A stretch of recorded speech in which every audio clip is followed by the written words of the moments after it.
What's going on, everyone? I'm Rohan, a fourth year medical student currently studying at Cardiff University. Pandemic's messed everything up. Obviously, I'm not in my student accommodation right now. I'm home for Christmas, which means that I'm gonna bring you guys more content based in my house. Don't be wrecking up my kitchen too much, okay? Flower and you. Since the pandemic, everything's changed, and I'm gonna go over what has changed in medical school. I'm gonna go over lectures, tutorials, clinical teaching, social life. First thing I'm gonna do is I'm gonna start with lectures and tutorials. So, what's the difference? So a lecture is usually when you're seated in a massive lecture auditorium and you get taught by a lecturer for about an hour. And a tutorial is a much smaller, stupid plane deciding to go over my house. Shut up! Right, so a tutorial is a much smaller group session where you won't be shitting yourself because you're going to be asking a question in front of like 300 people. A tutorial is usually in a group of around 10 to 12. So let's start off with lectures. Lectures are mostly online now. They're done via Zoom and Microsoft Teams. The benefits of this is that you can stay at home and get your work done, obviously. Can somebody please tell me how you manage COPD? Rohan? Rohan!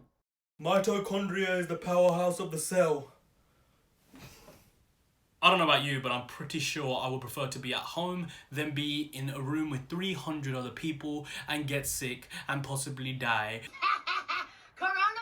But if you want to go in a room with 300 people, then that's on you. I mean, I can't really say anything, can I? A little extra side note, some of my teaching for my lectures have actually still been in person. For example, a couple of weeks ago, I had my ophthalmology week. For those of you that don't know what ophthalmology is, it is the eye. In the ophthalmology week, we were given lectures, and the lectures were the entire day, and we were seated inside, and there were approximately around 50 people in the lecture theatre. I'm James Bond, and I hid the camera very, very well, and nobody saw me. I'll probably blur out a bunch of things on the pages just so that the university don't copyright me and take away my YouTube channel. LOL. So as you can tell, the only difference between that and normal lectures is that in these lectures, everything is social distance and you're required to wear a mask the entirety of the way through the lecture. So now on to tutorials. Tutorials are something a little different. Because I'm a fourth year medical student, when you get to my elite level, the university think that we're key workers and so make us go in anyway, into hospital and fight coronavirus. Because obviously we do everything. We do jack all. You are very much just wandering around most of the time and you don't really know what's going on. But if you want more information on that, that's for a completely other video. So tutorials can range from every single topic. Psychiatry, neurological disorders, vaginas, obs and gynae. How long do tutorials last? So tutorials often last around the same time as a lecture unless they probably want to hammer in on us. If they want to hammer in information, then tutorials can last from anywhere from 2 to even 3 hours. I had a case discussion that lasted 3 hours the other day, and it was on a new topic called an acoustic neuroma. For anyone that's wondering, an acoustic neuroma is a benign tumor that arises from the balance and hearing nerves. The main presentation is single-sided sensory neural hearing loss, balance issues, and tinnitus, which is the ringing that you get in your ear. Obviously, the illness is still a thing, so they don't want a million of us in the hospital at once, or in tutorials at once. All they do is that they limit it down to a few people per session, like I said, around 12 people, and the rest of the tutorials are done online via Zoom. It sucks, I know, but it is what it is. Now onto clinical skills, and I'll let you on a little secret. Come here. They're still teaching us. Medicine. Don't worry, you will learn something.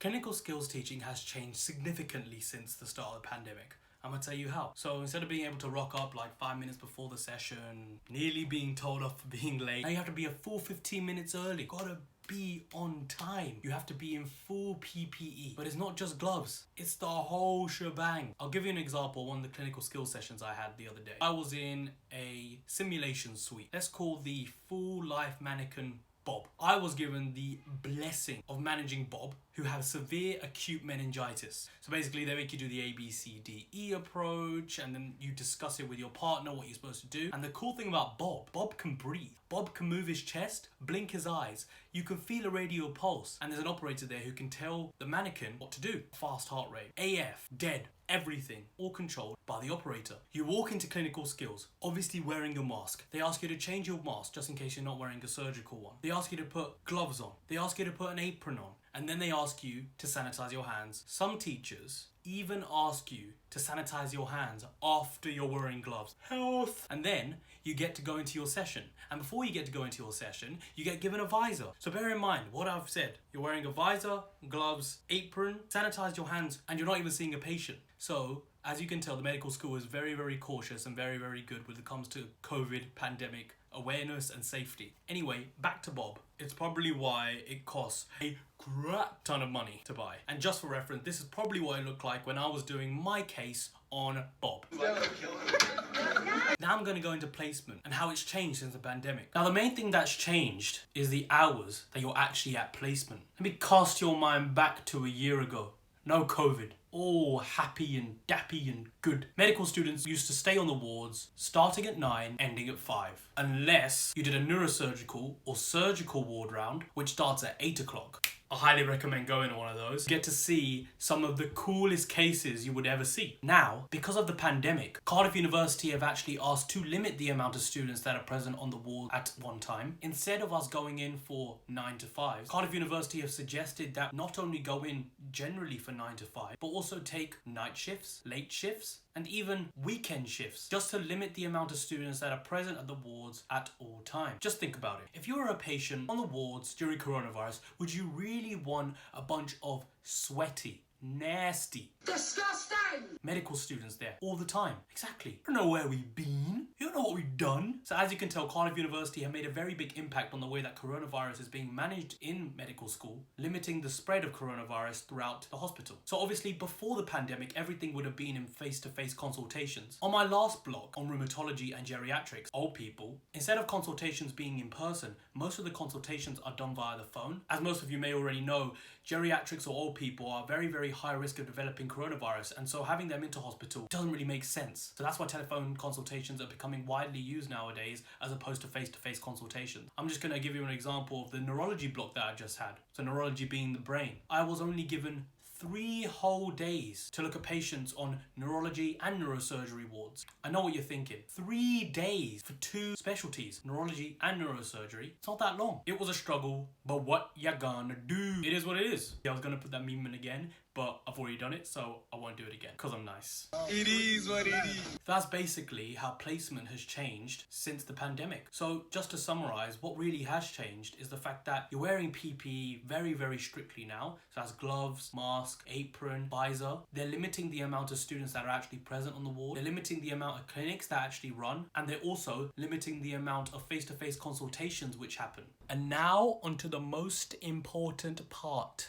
Social life. My social life is at an all-time high. I love medical school. Psych! Social life doesn't really exist anymore. Now, obviously, Cardiff is in Wales. The lockdown rules were significantly different to the ones in England, because Wales and England, 2 separate countries. But because the lockdown rules were different, we were actually able to enjoy our lives while England was suffering in lockdown. Cardiff had a fire break lockdown, meaning that for 2 weeks, everything was shut. We weren't allowed to eat out, watch a movie. But after those 2 weeks, everything reopened again, meaning that everyone was able to go out and have fun, but safely. Mask, social distance, don't worry. I'm safe. Look at me. I ain't gonna lie. I did indulge in a bit of the foods.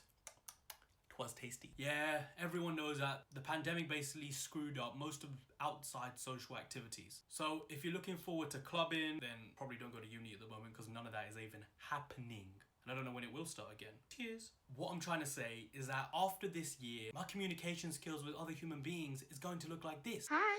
Okay. Thank you for watching. That about wraps up the video. If you want to know anything else about medical school, then comment down below. If you want to know what a day in the life looked like in lockdown for a medical student, then have a look at my last video. Don't forget to like, comment and subscribe. Let's go.